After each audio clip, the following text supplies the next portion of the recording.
예, 최고의 전략 이어갑니다. 교보증권 여의도 지점 최성환 부장 함께합니다. 안녕하세요, 부장님. 네, 안녕하십니까. 네, 우리 시간상 시장은 한 줄 평 정도 듣겠습니다. 어떻게 보세요? 네, 올해 들어서 그러니까 시장이 지금 2,400에서 2,500 정말 제한적인 박스권 흐름이거든요. 코스피 지수가 차트를 보시면 2,400, 500 사이에서 계속 왔다 갔다 하고 있는데 약간의 균열이 좀 생기는 것 같습니다. 균열이요? 지금 보면 어제 그제부터 약간 변동성이 좀 크게 확대가 되고 있거든요. 그리고 우리가 흔히 말하는 그러니까 이제 전고점 2,500 저항을 못 뚫게 된다면 아무래도 이제 하방으로 밀릴 수 있는 부분도 있겠죠. 그리고 거기에 지금 오늘 그 미국 1월 PPI 지수가 지금 예상보다 높게 나오면서 3월에 50bp 또 인상 얘기가 전망이 또 가능성이 나왔잖아요. 그래서 전반적으로 지금은 지수는 제한적인데 약간 계속적으로 업종과 종목 안에서 좀 순환매 또 박스권에서 종목 중심의 대응 전략이 계속 유효하겠다 이렇게 말씀을 드리겠습니다. 지수보다 종목이 중요하다고 하셨습니다. 종목에 집중을 해볼 텐데 일단 수익률 먼저 볼까요? 그동안 주신 종목들이 거의 이제 두 자릿수 수익률 달성하는 게 좀 꽤 있습니다. 롯데관광개발부터 해서 SM까지 쭉 나와 있는데 수익률 가장 높은 건 SM, 60% 이상의 수익이고 그때 이제 목표가 12만 원 주셨던 것 같은데 추가 변동 내용 있으면 체크해 주시기 바라겠고요. 이 중에서 DENT 먼저 보겠습니다. 최고가 기준 수익률 기준으로 봤을 때는 한 50%에 육박하는 수익입니다. 이 종목은 지금 시점에서는 어떻게 대응해야 될까요?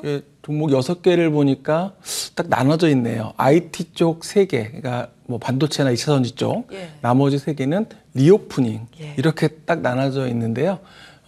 지금 그 DENT 같은 경우는 LG 에너지 솔루션과 그리고 그 제너럴 모터스, 그러니까 GM이죠.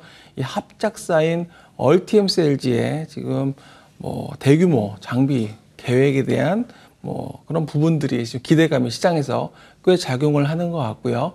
그래서 역시 DENT는 글로벌 장비업체 중 유일하게 그 2차 전지향으로 양극재, 레이저, 노칭 장비를 개발을 지금 완료했다라는 부분들 이런 뉴스가 계속 나오면서 호재로 좀 작용을 하고 있습니다. 그래서 지금 증권사들이 지금 내놓은 목표 주가가 지금보다는 조금 더 위에 있고 그래서 뭐 최근에 이런 IT 쪽에서 반도체나 또 2차 전지에 대한 특히 2차 전지에 대한 기대감이 계속 높아지고 있기 때문에 계속적인 또 관심은 필요할 것으로 보여지고요. 두 번째로 말씀드릴 게 아스플로 이름이 좀 특이하다고 그때 지난번에 한번 말씀을 드렸던 기업인데 13,000원까지 갔다가 좀 약간 조정을 받았습니다. 아스플로는 2021년 1월에 산업통상부, 통상자원부부터 100대 핵심 전략 품목으로 선정이 됐습니다. 어떤 품목을 하냐면 반도체 공정가스의 그 사용, 공급 사용되는 그 고청정 튜브라든지 이런 쪽 관련된 국내 최초 국산화에 성공한 기업인데요. 삼성하고 SK, 그리고 글로벌 A사 등 다양하게 기업들을 공급처로 확보를 하고 있기 때문에 DENT 아스플로 역시 조정이 나온다면 또 새로운 매수 기회로 활용하는 전략도 유효할 것으로 보여집니다. SM은 어떻게 해야 돼요? SM은 사실은 이게 펀더멘탈과 상관없이 지금 시장에서는 이런 어떤 주주에 대한 최대 주주에 대한 또 계속적인 이슈와 또 그리고 M&A에 대한 그런 논쟁의 중심에 서버린 것 같습니다. 그래서 지금 현재에서 주가를 펀더멘탈 가치로 평가하기는 쉽지는 않은 것 같고요. 지난번에도 말씀드렸지만 주식시장에서 가장 좋아하는 게 이런 M&A고 경영권 분쟁이거든요. 그래서 당분간 그런 이슈가 지속되는 동안은 어느 쪽에서도 아직 이긴 쪽이 없잖아요. 그래서 계속적인 당분간은 주가의 흐름은 이런 이슈로 움직일 것이기 때문에 제가 여기서 어디가 고점이다 이런 말씀보다는 일단은 지속적으로 좀 관심 있게 봐야 될 이슈가 아닐까 보고 있습니다. 좋습니다. AS 먼저 받아봤습니다. 자, 오늘의 종목이 더 중요한 거 아니겠습니까? 오늘은 어떤 종목에 주목하시는지 궁금합니다. HPSP 반도체 쪽 맞습니다. 네, 시간이 좀 없으니까 빨리 진행하겠습니다. 그래서 네. HPSP는 증권사들이 지금 8만 원에서 10만 원까지 다양하게 목표 주가를 제시하고 있는데요. 제가 보는 관점에서는 일단 고압수소 어닐링 장비라는 부분이 세계 최초로 개발을 했다. 사실은 궁극적으로 우리 앞서 잠깐 말씀드렸던 뭐 아스플로나 이런 또 그리고 DNT나 이런 회사들처럼 시장에서 우리가 이런 강소 기업으로 좀 자리를 잡고 있는 것 같습니다. 그래서 그러니까 반도체 웨이퍼에 우리가 보통 계면이라고 표현을 하는데요.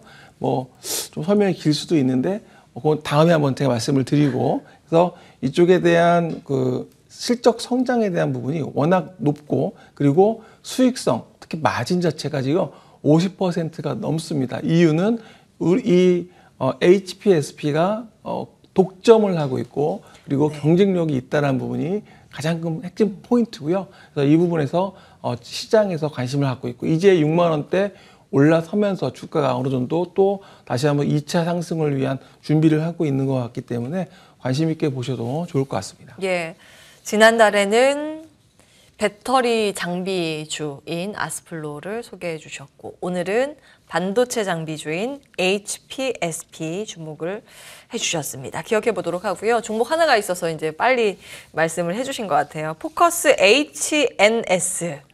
네. 이름이 굉장히 기네요. 올해 아마 제가 에로베오, AI를 강조를 했었습니다. 그래서 그 AI 중에서 못 오른, 그러니까 시장에서 워낙 뭐 2배, 3배 많이 오른 기업들이 많잖아요. 근데 못 오른 기업을 찾다 보니까 시장에서 포커스 HNS가 지금 눈에 띄고 있습니다. 무엇보다도 이제 우리가 흔히 말하는 카메라에 AI가 접목돼서 산업 전반에 활용이 되고 있고요. 이런 부분들이 최근에 시장에서 좀 알려지면서 최근에 거래량도 많이 늘어나고 주가의 흐름도 좋은 흐름을 보여주고 있습니다. 단지 AI 기업들이 이제 숫자보다는 앞으로 미래에 대한 성장 스토리로 많이 얘기가 되고, 주가도 사실 챗봇 이야기 나오면서 많이 올랐잖아요. 근데 상대적으로 그렇다면 AI 관련주에서 지난번에 루닛, 제가 헬스케어에서 말씀드렸었는데 이런 포커스 HNS도 AI 관련주로 올해 좀 주목을 하실 기업이기 때문에 오늘 뭐 짧은 시간에 잠깐 말씀을 소개를 드리도록 하겠습니다. 예, 그래도 두 종목 굉장히 빠르게 다 말씀을 주셨습니다. 다시 이제 IT 쪽에 주목을 하신 모양인데요. 오늘의 두 종목 기억해 보겠습니다. 포커스 HNS까지 여기에서 마무리하겠습니다. 자, 끝까지 시청해주신 여러분 고맙습니다.